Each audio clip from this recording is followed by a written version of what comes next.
We're so pleased to be back again during Bladder Cancer Awareness Month with another podcast that tackles a really important bladder cancer topic, BCG. I'm your host, Collin Whitehouse, and I'm excited to add podcast hosting as part of my volunteer duties with Bladder Cancer Canada. And while I'm by no means a bladder cancer expert, I find myself increasingly curious about this disease and the treatments that are available to Canadians across the country. We hope that through ongoing awareness, especially during Bladder Cancer Awareness Month, we can educate more people on the early symptoms of bladder cancer. Early detection can not only save lives for many people, it can save their bladders.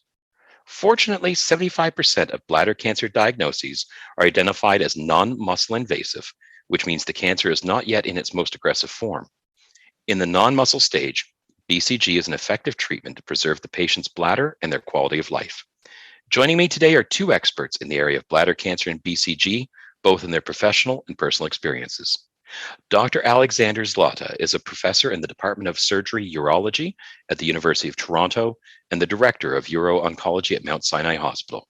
He's an associate editor of Frontiers in Oncology and the Bladder Cancer Journal. He's also a staff member in the Division of Surgical Oncology at Princess Margaret Cancer Center. Jonathan Peterson is a bladder cancer patient and was diagnosed at the age of 43 in 2019 with high-grade non-muscle invasive bladder cancer. His diagnosis was random. A do-it-yourself project accident landed him in the emergency room at his local hospital. In less than 3 years, Jonathan has experienced numerous cystoscopies, surgeries, and BCG treatments to control his cancer from growing and becoming muscle invasive.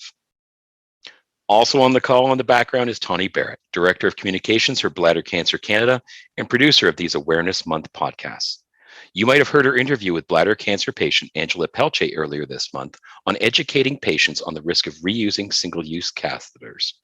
If you haven't heard it yet, it's worth a listen. We are grateful for the generous support of this podcast by our sponsors Bristol Myers Squibb, Pfizer, and EMD Serono.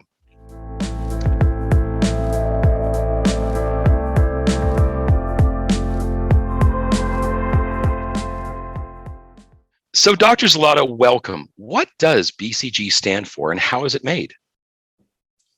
So BCG actually stands for Bacillus, that's a B, Calmette. It's the name of a French microbiologist in Paris in the early 20th century, and Guerin, which is the second person. And so it became Bacillus Calmette-Guerin. And so why Bacillus Calmette-Guerin? Well, in the 19th and even 20th century, the big issue worldwide was tuberculosis. And people really were struggling to fight off tuberculosis and to find a vaccine. Now, they were looking, and what happened was that, it's a beautiful story. A cow had an infection of its breast, the breast of the cow. And it was called the nocard, N-O-C-A-R-D, milk. And one person had this idea to recover the milk. And then they found the same kind of infectious agent, which is called with the sweet name of Mycobacteria. Tuberculosis is Mycobacteria tuberculosis. And in the cow in Latin is bovis, B-O-V-I-S. They had the mycobacteria infecting the cow, which was M. bovis. And then they transported that milk, they transported to the Pasteur Institute in Paris. And then from 1908 to 1921, Calmette and Guerin had the idea to take the mycobacteria that had infected the cow, and they knew that it was fairly close to the tuberculosis of humans. And they grew it on the medium, but by the years, and especially with the type of medium that they used, the mycobacteria lost its virulence, which means that it really couldn't infect anymore, but became basically something which is a vaccine. And the vaccine, by definition, is taking something very close to an infectious agent, attenuate it, and then inoculate so people mount a response against it. And that's how, from 1908, starting from a cow and the milk of a cow, they ended up about 20 years later with a vaccine in 1921. Now, Is it true that BCG is grown from potatoes? Originally, it was grown on a medium that was a mix. It was terrible, actually, if you think of it.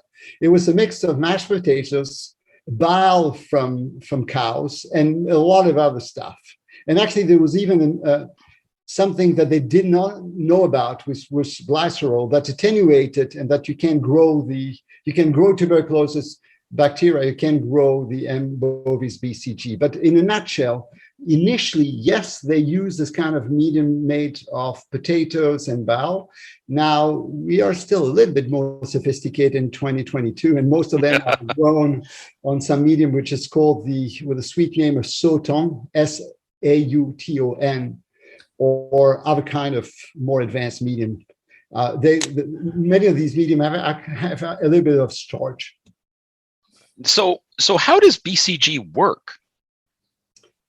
So BCG works somehow like most vaccines. Everyone knows now the COVID vaccine, correct?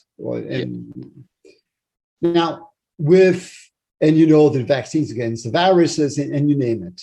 With bacteria and mycobacteria, things are slightly more difficult.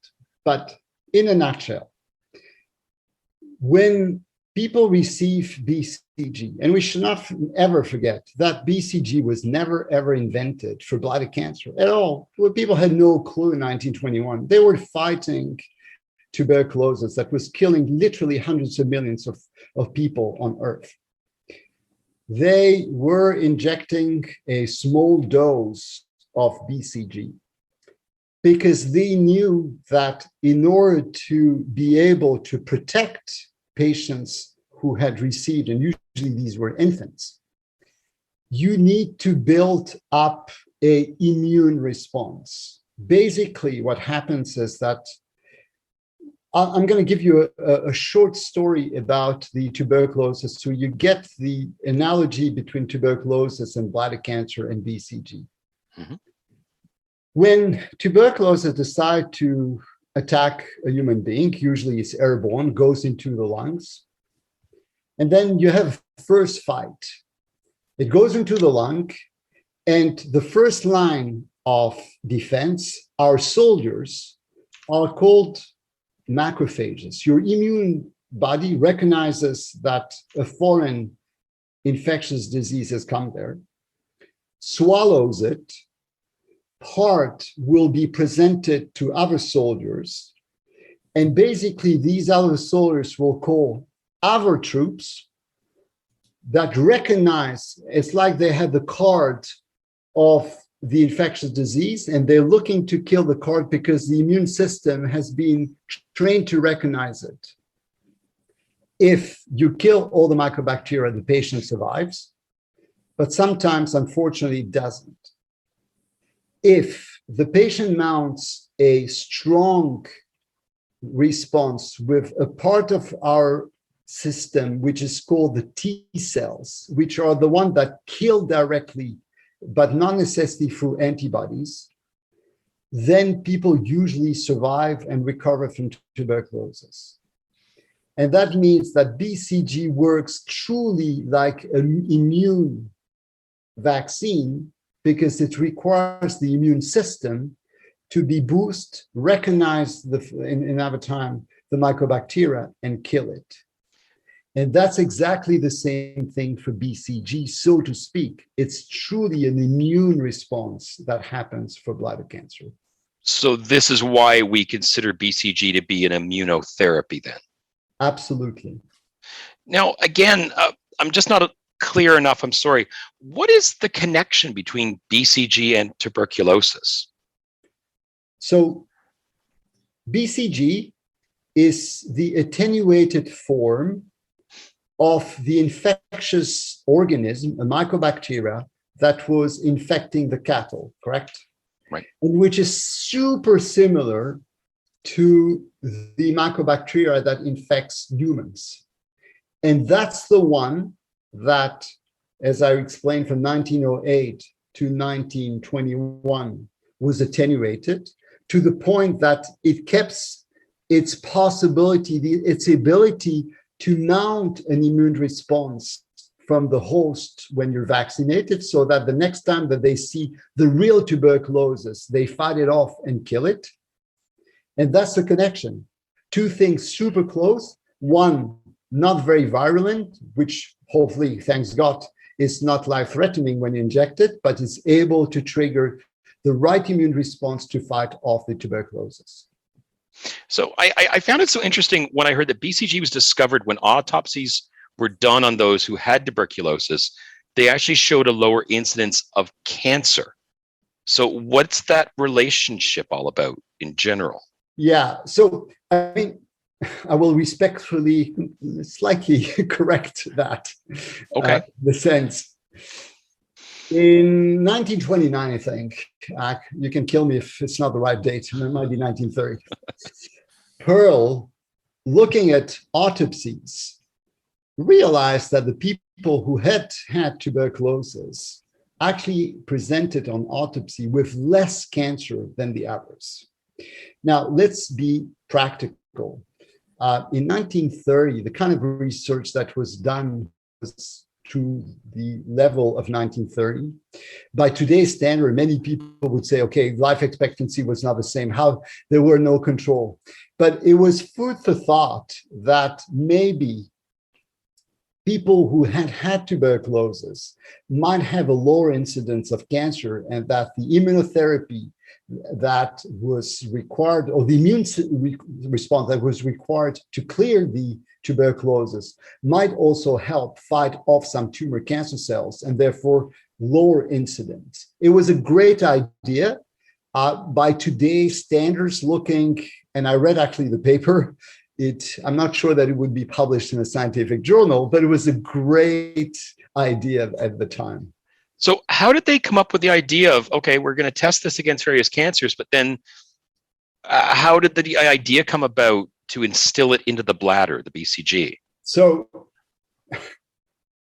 you're going to accept a little bit of sarcastic humor at the end of my sentence, but so tuberculosis and cancer, 1929, 1930, Pearl, fine. There people get a little bit of sense. What happened is that from the 50s and 60s, because they knew that BCG worked as an immunotherapy, and because the relationship between immune response, immune surveillance, and cancer surfaced, and just to remember, we probably, all of us around this podcast, create a few mutations and a few cancer cells at every single minute. These are recognized by our immune system and boop, just cleared and killed.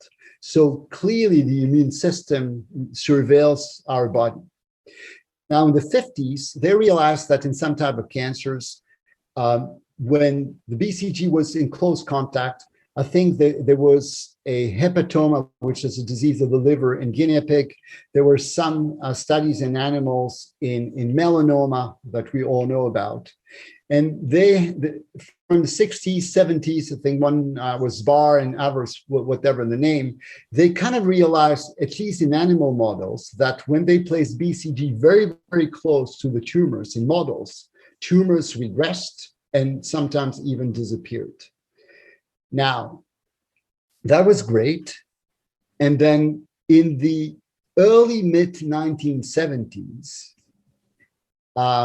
two people, and I know that in theory, Al Morales, who was at Queen's University and that I knew well here in Kingston, had the idea to place BCG inside the bladder based on what he knew with hepatoma, melanoma, and said, okay, it needs to be very, very close to the bladder. So why don't we just simply place it? Just to give credit to the person who probably was the first, but didn't speak one single word of English, Martinez Pinero in Spain, in Madrid, had the same idea. It doesn't matter. Probably both had the same idea as very often at the same time. And the really nice thing is how scientific, for exactly 45 years, the amount of BCG that had to be given was provided. Alvaro received 6 vials from the manufacturer the first time. He decided, okay, I've got 6, so I'm going to give once a week 1 vial. He treated, I think, 9 or 11 patients, I don't remember, published the study in 1976. It did work. And he said, fine, that's absolute perfect science. If it works with once a week for 6 weeks, we should give it once a week for 6 weeks. And that's how hundreds of thousands, if not millions of people have received the BCG on a schedule that was the most empiric on earth, and that very few people even questioned for decades until people said, just wait a second, why 6? Why once a week for 6 weeks? It just happened that actually it was the right dose, but that was absolutely pure chance. Wow. Now, I mean, is BCG still actually being used as a vaccination against tuberculosis today? Absolutely. Literally millions and millions of people worldwide. So what has happened, actually, even in Canada, I know that up to the 50s and 60s, especially among nurses and health professionals in Manitoba, I think even Alberta, but in Manitoba for sure, there and some populations receive the BCG. Now, the tuberculosis incidence now is so low in Canada that's not really worth it, and that's why so many countries worldwide, but French people received BCG until I think the 1980s, 1990s, and in England, and you name it. So tuberculosis was so prevalent that literally billions of people, except in North America, had received it. So with bladder cancer, how is BCG administered, and is it safe? What are the side effects? So BCG is instilled through a catheter that is put inside the bladder. And I think there are a couple of comments which are really important, and I don't want to complicate things, but I think it's important for people to fully understand here. The mainstay of bladder cancer is when the tumor is superficial, means that it only affects the first 2 layers of the bladder, the lining or just the support of the lining, and doesn't go further.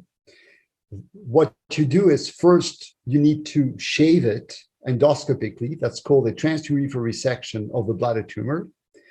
That has 2 goals. One is to remove all the visible tumor and also provide the grade, which is how aggressive the tumor is. And usually I call the grade between the pussycats, which are the low grade, who tend to come back a little bit annoying but not life-threatening, or the tigers, which are tumors much more aggressive that are prone to eventually go deeper into the muscle and become really life-threatening. And so the only way currently to know is you shave the tumor, you know whether you deal with a pussycat, a tiger, or in between. It's low grade versus high grade. And it also tells you whether the tumor goes into the first layer, just completely limited, goes into the second layer, or goes into the muscle. Now, when the tumors are in just superficial, so the 2 first layer, you've removed everything. These tumors, unfortunately, in the bladder are really prone to recur and to come back. Even with BCG, even with anything that you do, the best treatment, the best surgeon, they have the tendency to come back. And the best way to prevent this from coming back is by placing something inside the bladder where it bathes the bladder just after the resection, but you have to wait about 3 weeks until the tissue heals so that there's no passage of the mycobacteria, which is still alive, although attenuated into the circulation.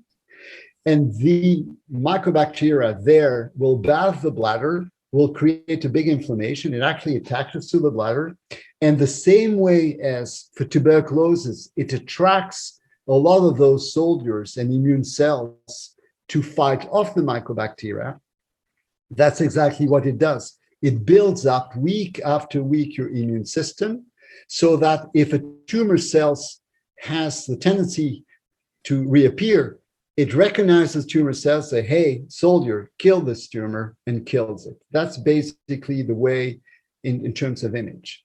Now, there is one type of tumor which is slightly different, still superficial, and which is called carcinoma in situ. Carcinoma in situ is a type of tumor which is completely flat, doesn't produce polyps. It's confined. The only thing you see is a reddish area on the surface of the bladder. It's still confined to the first layer. It usually has a tendency to shed away and to float in the urine. And where it's wishful thinking to believe that surgery will be able to kill all the cells and remove everything. That's not possible. There, in that subset, which only represents about 5% of all tumors, the BCG is way more than simply boosting the immune system to prevent the tumor to come back. There, it literally fights off tumors, and probably does that because it's in contact with the cells. The cells are super superficial, so probably it recognizes every single tumor cells and kill them right away rather than waiting to boost until they come and kill it. That is fascinating. I'd like to bring Jonathan into the conversation now. Welcome, Jonathan. As someone who has received BCG numerous times, what are some precautions that you're required to take after receiving BCG treatment? Yeah, that's a good point. That's one of the first things you kind of get addressed when after you're diagnosed, and as the doctor mentioned, you go through your resection and you're moving on to BCG. You get a pamphlet. Most people get a pamphlet, and it's kind of a scary pamphlet. I know when you start reading it regarding the treatment itself, there's a bit of stress involved. So it goes through the precautions after the treatment. I think it depends on maybe how your specific health unit deals with it. I know for myself, I usually stay like the full 2 hours. So that's like the duration. So after they insert the liquid, I stay for 1 hour where I do like rotations to make sure that you get that bathing effect right across the entire bladder. And then knowing where my tumor site was, I spend another hour just kind of prone in that position so that the liquid kind of pools in that specific area. I think some other hospitals or health units might send people home earlier. So the point of that is, for me, my first void of like the full dose that they insert is at the hospital. And the first precaution is Javex, basically. And there's always a bottle of Javex right beside in the bathroom. So after you void, you basically dump that in, because you don't want that splashing everywhere. You don't want that into the sewer system at all. Like, it's got to be dead. And then when I go home, the precautions are pretty much the same. So we have a lot of animals, and I don't know if it makes me a hypochondriac, but we definitely want to be as safe as possible. So I basically kind of quarantine myself in one of our bathrooms. And it's the same thing every time you go to the bathroom, every time you void, it's Javex in the toilet. You let it sit before you flush it, just to make sure it's killed. Constantly washing hands and stuff like that. Everything's got to be kept clean and sterile. And I do that in that bathroom for 6 hours, again, just for that time period, to make sure at the same time, because I'm drinking so much liquid, right, to pass it all through, that everything's dilute, so that when I emerge from my bathroom cocoon, that everything's okay, and there's a much lower risk of passing anything along to anybody. Thank you so much.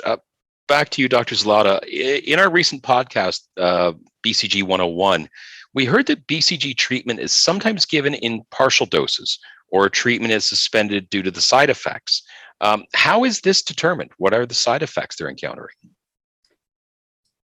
So I was joking about the fact that, the full dose was given once a week for 6 weeks, initially just by pure chance, and a genius by Al Morales. We have actually to remember that initially in the 1970s, people actually received intradermal BCG first to boost and prime what we call the immune system, and only later on received intravesical treatment. And so what that means is the following, is that the BCG dose is probably a nuclear dose that replaced, compared to, the BCG vaccinated for tuberculosis, it's a millionfold more. And so very often, one of the questions is whether over time people don't even receive too much BCG.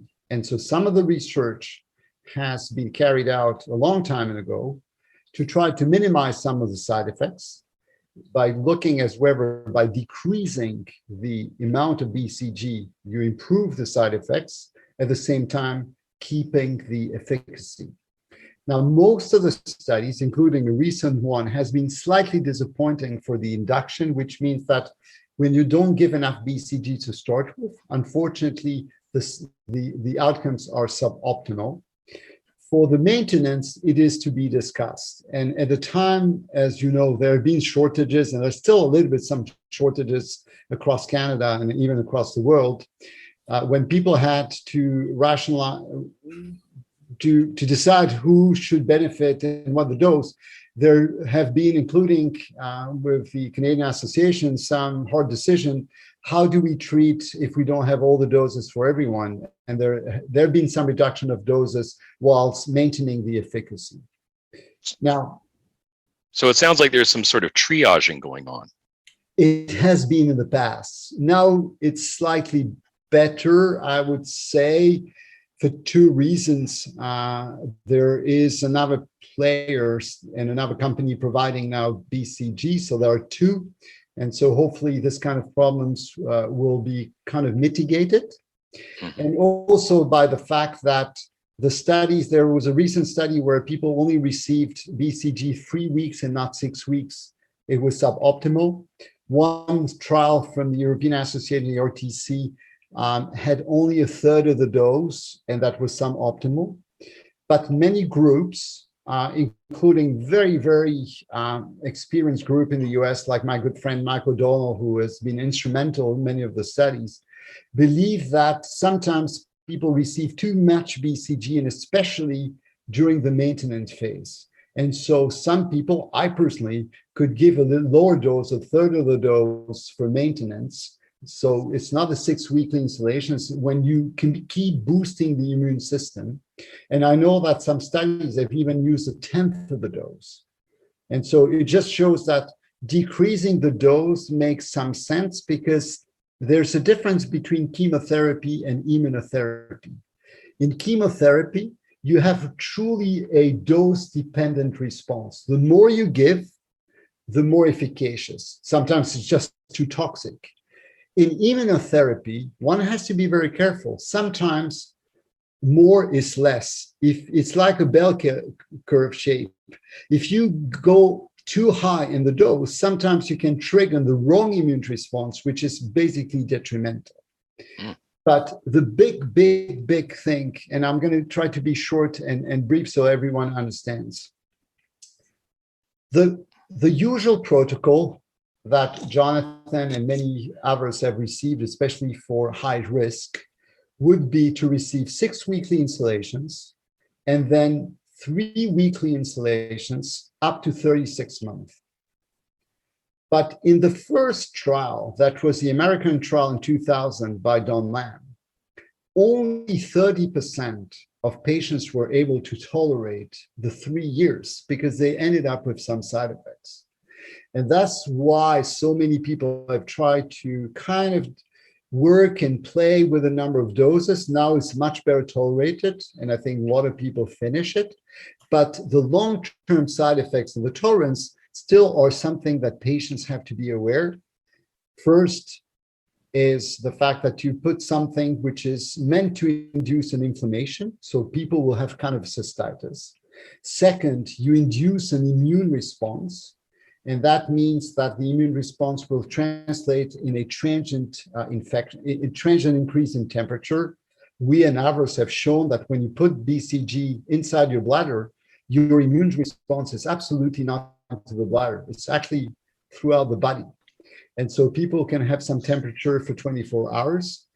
And then you can have early response and side effects, but you can have sometimes, very rarely, late side effects where some bacteria can actually hide in parts. They can hide sometimes in the scrotum and produce a little bit of inflammation of the testicle.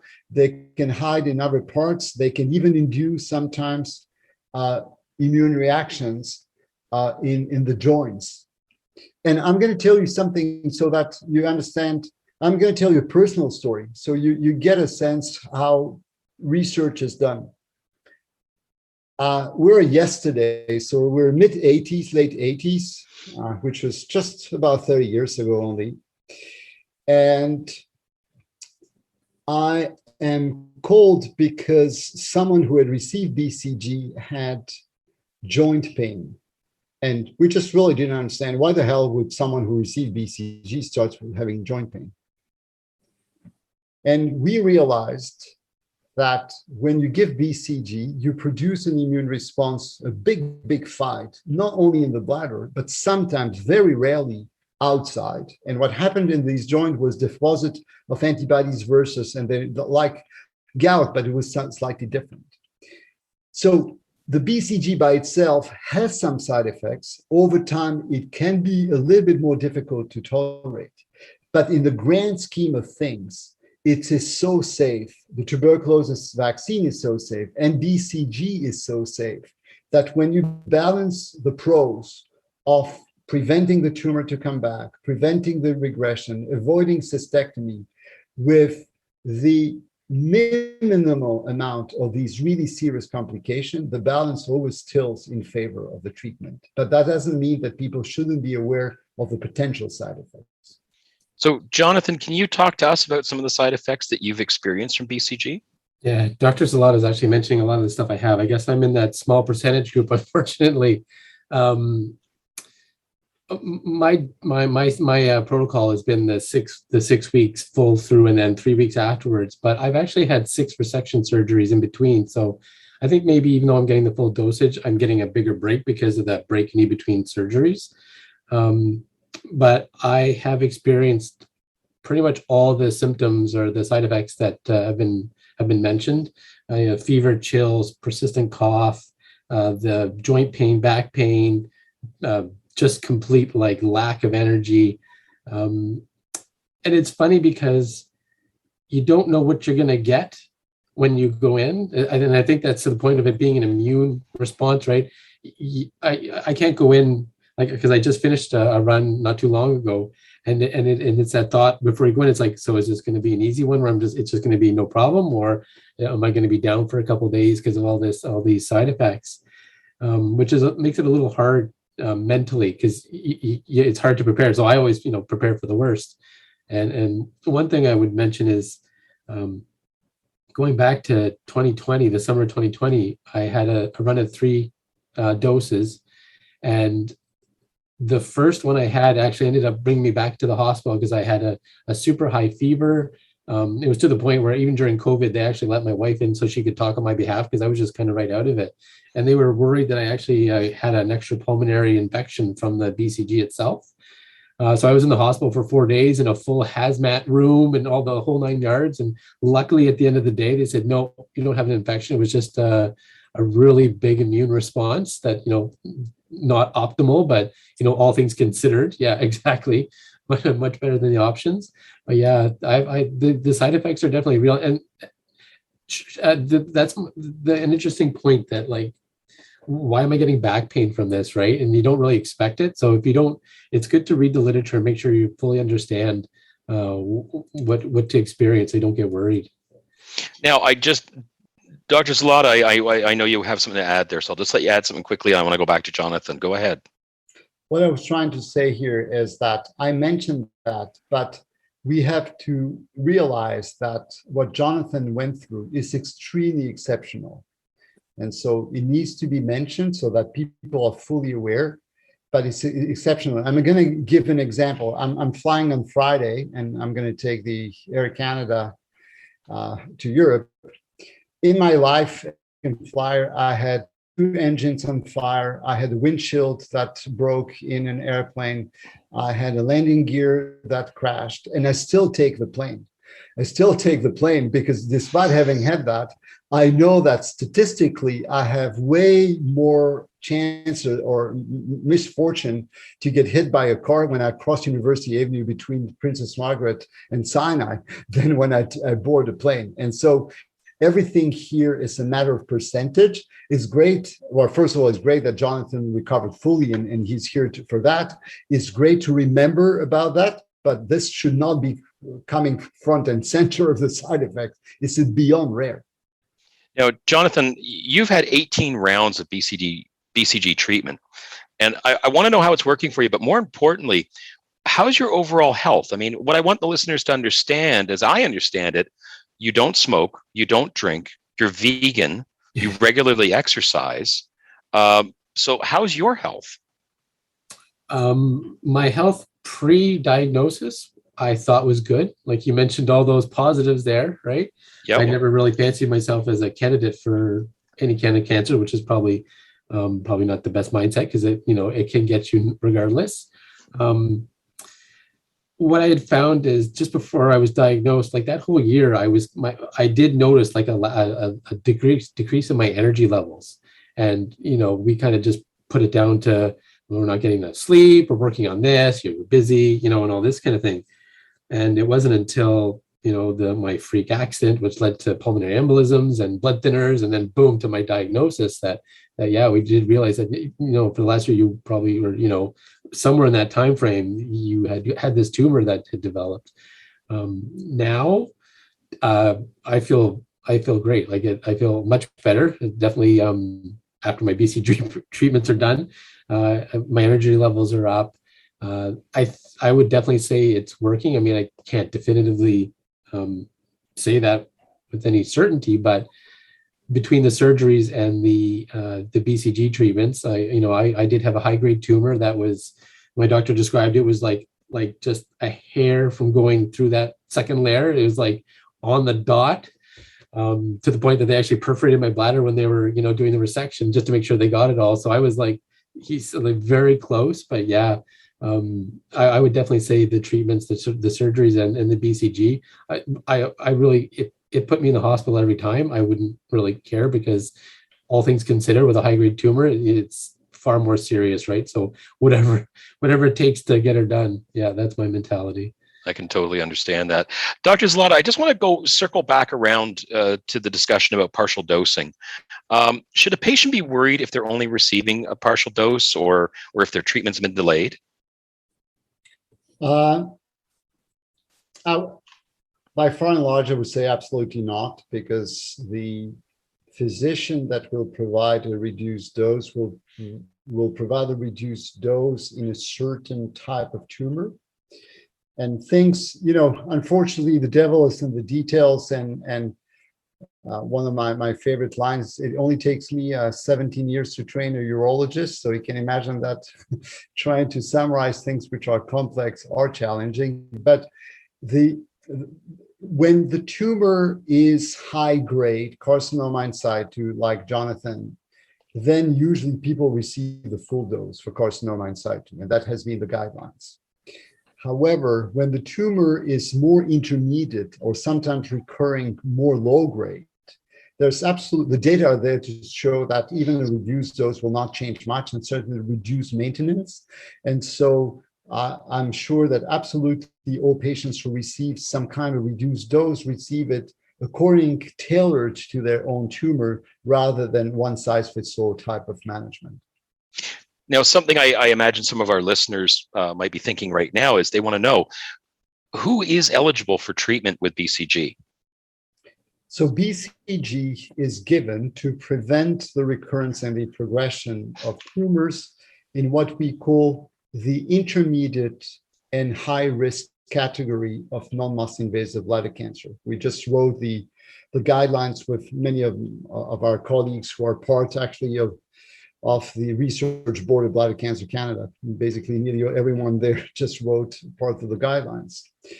Who are the high grade and high risk tumors? High risk tumors are tumors which are high grade and that go into the second layer. Jonathan had just a little bit of it. That would be a high risk. It's a carcinoma in situ, which is the one I mentioned, superficial high grade, or a combination of those. The intermediate risk are usually either very small high-grade tumors, which are confined to the lining of less than 3 centimeters, or multiple recurrent large lower grade tumor, grade 1 and grade 2. These can be treated either by intravesical chemotherapy or BCG, very often in Canada with BCG.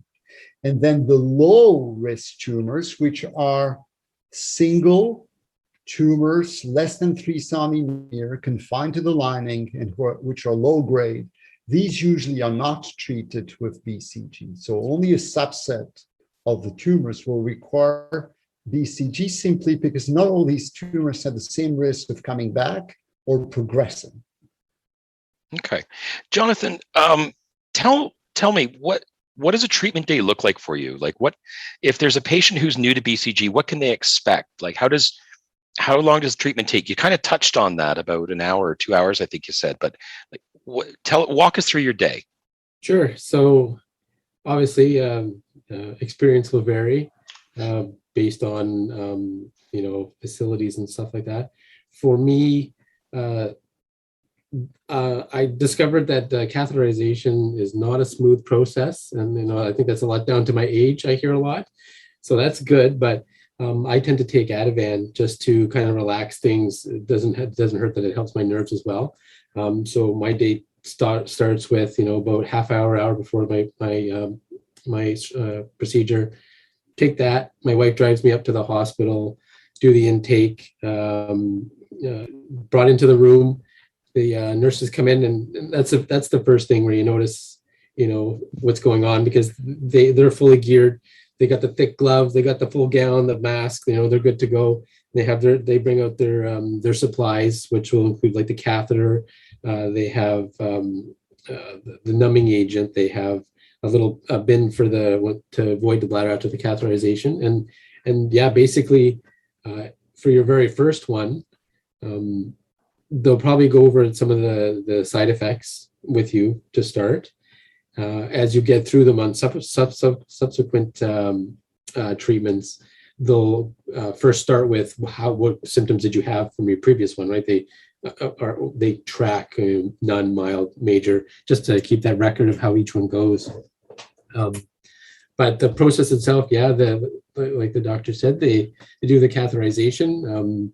Void your bladder is an important one, just to make sure that the catheter is where it needs to be before they inject the fluid. They put it in, and then for me, I'm basically left alone, and that's when I do my flips. So every 15 minutes, I put a timer on my phone, and I just sit there, and every 15 minutes turn a quarter each time, right? So side, back, side, front. And then after that, I do, because where my tumor is, I sit on my one side, and I just lay like that for another hour. And then they come and check on it a couple of times, make sure you're okay. Make sure I'm still awake. And then go do my void, the Javex in the toilet to make sure everything's good. And then, wash up, and then my wife brings me back home. And then, as I mentioned, that's off to my isolation room for the 6 hours, because we'd like to make sure that everything's attenuated, it's dilute before anything goes on, and then I just continue on with my day. From the evening time, it's usually watching the fever. I think that's the big one, to make sure. That was one of the things I was always told to watch for, is a spike in fever. I usually get a little bit of a fever, nothing too major, except for that one experience when it went really high. So besides my wife sticking the thermometer in my mouth every couple hours, it's just, a regular evening, and then just dealing with some of the side effects as they come and getting ready for the next week. So, Jonathan, what is your current BCG treatment schedule look like? Right now, I am 3 times a week, and it's every 6 months. So, but like my case is a little different, because I did a resection when I was first diagnosed. I did a full resection. They did a second resection 3 months later, just because of the high-grade tumor and the fact that it was really so close to the muscle there. The doctor went in, no fooling around, and I was like, full thumbs up, whatever, do what you got to do. And they did another resection, and then I did my 6 weeks. My tumor site had issues healing, So I ended up doing a couple extra surgeries just to kind of clean it up. There was mineral buildup on there and that. So my BCG treatments were kind of staggered a little bit more because I had surgeries in between. So I didn't follow like a common pattern, but the book where they track in the hospital, it's the 6 weeks, and then it's the 3 weeks every 6 months, and then it moves on from there. Now, Dr. Zlotta, in the bladder cancer community, there's a lot of talk about a shortage of BCG in Canada, and you mentioned it earlier. Can you talk to us about why there's a shortage? It's a good question, and I wish that we could really provide an absolute answer. But the shortage is clearly not only related to Canada. When we had the BCAN, which is the equivalent of Bladder Cancer Canada, the big BCAN meeting in the south of the border, I remember, I think 2-3 years just before COVID, we had a full session where some FDA representatives were discussing shortages in the US as well and worldwide. So I think it is not something specific and restricted to Canada. It has been really, truly something that was worldwide. Why is that? In part because one of the companies that was producing the previous BCG which was a Connaught, and the plant was actually in Toronto in Steeles for the entire world. Had some mold issues. There were issues with flooding of the plants. I don't know exactly all the details, and I'm not sure that everyone knows, but the matter of the fact is that they couldn't continue. I think that there was some health inspections. They were asked to stop, whatever. And this huge amount of production of BCG was suddenly stopped, not only for Canada, but for worldwide. And then only one company was providing, and I can imagine that it was not easy for that company to provide and to amp up, because it's not that easy to produce. It requires a lot of manpower. It's just a difficult process. And if there was anything, I can understand that then there was some type of shortages, and there are up and downs. And so I think it has been, the big reason has been that some of the companies producing for several reasons couldn't produce anymore. And some of them that were producing were sometimes hit by some small issues, like any factory. Think about your car. If you only have one producer and you don't get the aluminum, you name it, then you have some issues. I think that overall, with diversifying the number of providers and with the possibility to have a second provider here in Canada, hopefully this kind of issues for Canadians will be of the past and not the present. We'll see how things work out, but I'm reasonably optimistic that now with multiple sources, we're better off to limit those shortages. Now, and until recently, many households are familiar with the name Merck because of COVID, but we know that Merck Canada has been around for a while. Can you talk about how Merck was the sole supplier of BCG in Canada for over a decade? But as I said, it was not the sole supplier, correct? They in the past, there were, Connaught was there. Okay. That's Sanofi, and then they couldn't produce anymore. We are in an environment which is not always very, very easy to get some of the drugs approved. I have been directly with sometimes with Bladder Cancer Canada discussing and advocating for patients. I can tell you that sometimes even simply having something crossing the border for Buffalo approved by the FDA was not necessarily approved here. So there's a lot of red tape, unfortunately, and there are probably a lot of reasons why we've been struggling. But let's be positive, let's be optimistic. Merck has supported for a decade as much as they could, but now with new suppliers, let's hope that this will be, as I said, a thing of the past. So let's talk about that. There's a new strain of BCG that recently hit Canadian markets and has been approved by Health Canada. What can you tell us about this new strain?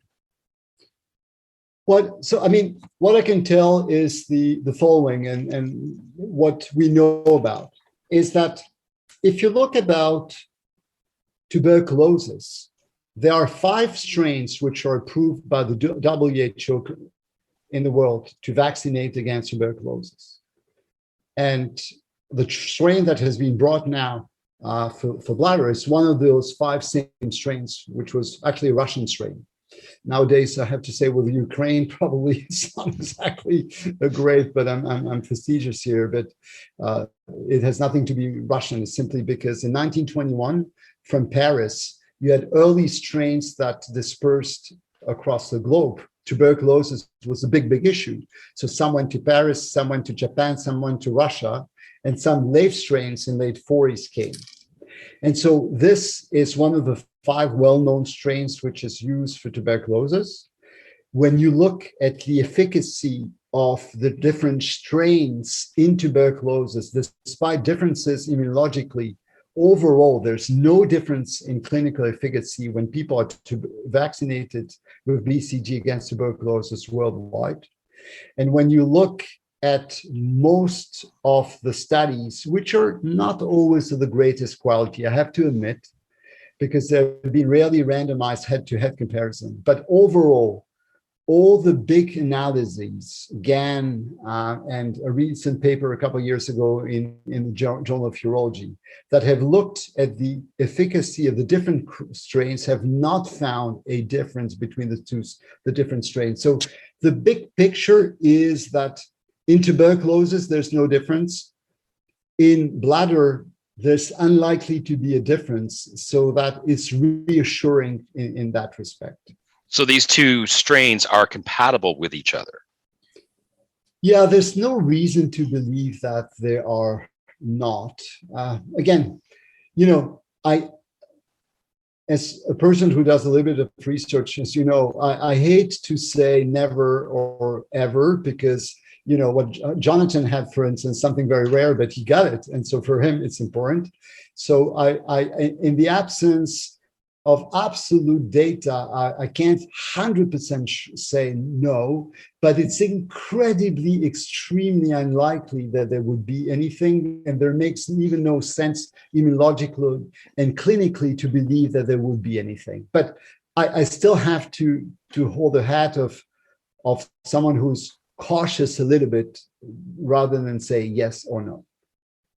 This has been such a fascinating discussion for me to be part of, and I've learned so much about BCG. Thank you to you both. Is there anything that maybe I didn't ask you about that you would like to talk about? Let's say Dr. Zlotta first, and then Jonathan. I just would like to finish, and it was really great talking to you, Collin, great talking to Jonathan, and getting his own experience. It's always very important. I just will get some reflection about philosophy. If I think about the treatments in all the type of cancers, there's nearly nothing that I was doing 3.5 decades ago when I started, or 3 decades, that is the same nowadays in other type of cancer. Absolutely everything has changed. Bladder, prostate, you name it, at all levels. In 3.5 decades, for non-muscle invasive, intermediate, and high risk, it's still BCG, and it still works, and people still get it. And so, when your dad went to this tailor, and your granddad went to this tailor, and the entire city is actually dressed by this tailor, so to speak, it never happens for no reason. It happens because it's nicely done, the price is okay, it's acceptable. And that's exactly the story of the BCG. Nothing so far has superseded, because despite rare side effects, sometimes a little bit annoying, as Jonathan mentioned, and I think it's really important to point this out, it's still 3 decades, one of the few things which still stands the test of time in non-muscle invasive bladder cancer. Thank you. Jonathan, do you have anything that you'd like to add? I would just agree with Dr. Zlotta that it should provide comfort of its longevity of the treatment, and provide comfort that you are getting the best treatment in those cases for those types of cancers in the bladder. And, despite looking at the symptoms or the process itself, like the whole thing is very, can be very uncomfortable. the side effects, like not the side effects rather, but the what's going to happen if you don't, treat yourself properly with these treatments is infinitely worse, right? So yeah, like I would urge people to, I have heard cases where people might not want to proceed with BCG just because they think I've had a surgery, or maybe, they under their own assumption don't need it. For whatever reason, and I'd urge people to definitely don't adopt that mindset at all. Like it is people sometimes hear the word maintenance and they think maybe, okay, well, maintenance, whatever. I don't always, my engine lights on my truck. I don't care about that, right? So, and this is not the same thing. Reoccurrence is a real thing. So yeah, keep pushing on, get it done, get in there, get her done. You'll be okay, kind of thing, right? Thank you both so much again. Thanks, Collin. Thanks, Dr. Zlotta. Thanks so much. Nice talking to you all.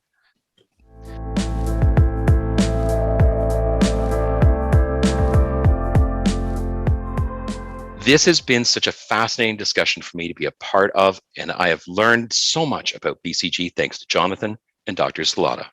I'm sure that it's been equally fascinating for our listeners at home. Who knew that something that could grow from mashed potatoes and be used as a vaccination against tuberculosis could also be used to treat bladder cancer?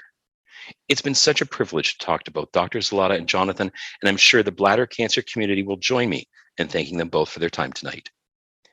You can learn more about BCG in Bladder Cancer Canada's recent webinar, BCG 101, What to Know, at bladdercancercanada.org.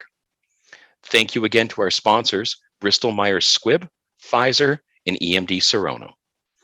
In closing, there are currently 80,000 Canadians living with a bladder cancer diagnosis, and 12,500 more will be diagnosed this year. At Bladder Cancer Canada, we are doing everything we can to increase awareness of this devastating disease to as many Canadians as possible. Bladder Cancer Canada's mission is simple: to support patients, increase awareness, and fund research. You can find out more information about bladder cancer, our organization, and webinars by visiting our website at bladdercancercanada.org. Please join us in making our vision a reality, a world where bladder cancer is just a memory. If you enjoyed today's podcast, help us make a difference. Consider making a donation at bladdercancercanada.org. We commit to using all funds in a responsible and transparent way, ensuring that your donation helps people in their fight against bladder cancer. Thank you so much, and until next time, I'm your host, Collin Whitehouse.